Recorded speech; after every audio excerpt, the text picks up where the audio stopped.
భద్రాద్రి కొత్తగూడెం జిల్లా అశ్వపేట ఎస్బీఐ ముందు రాజు అనే హోటల్ యాజమాని నుంచి 2,50,000 రూపాయలు దుండగుడు కాపు కాచి ఎత్తుకెళ్లిన సంఘటన చోటు చేసుకుంది.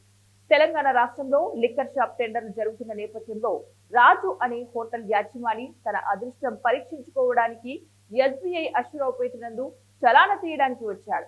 అయితే చలానా 3 లక్షల రూపాయలు కావడంతో తన దగ్గర 2,50,000 రూపాయలు మాత్రమే ఉన్నాయని, పక్క బ్యాంకులో తన అకౌంట్ లో ఉన్న మరో 50,000 రూపాయలు తీసుకురావడానికి వెళ్తున్న సమయంలో బండి మీద ఉన్న 2,50,000 రూపాయలు చెక్ చేసుకుని వచ్చి కేటుగాడు కొట్టేశాడు.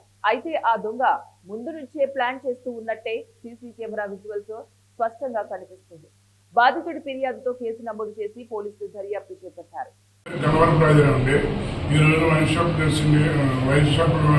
చేస్తున్నారని తెలిసి నేను 3 లక్షలు తీసుకెళ్ళానండి. తీసుకెళ్ళి అందులో 1 లక్ష రూపాయలు క్యాష్ లేదు.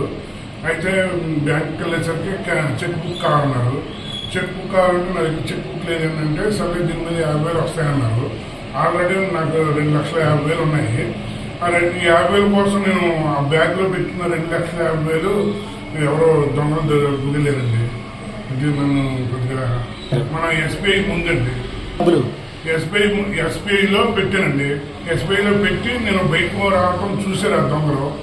ఆ ఎస్బీఐ ముందు నేను బండి పార్క్ చేశాను, ఆ బండిలో పెట్టానండి. ఈ 50,000 మన మినీ ఏటీఎం ఉందండి. ఆ మినీ ఏటీఎం కోసం వెళ్తే అక్కడ నన్ను అబ్జర్వేషన్ చేసి వాళ్ళు తప్పుపడుతున్న 1 గంట ముందు నుంచి నన్ను అబ్జర్వేషన్లో పెట్టారు.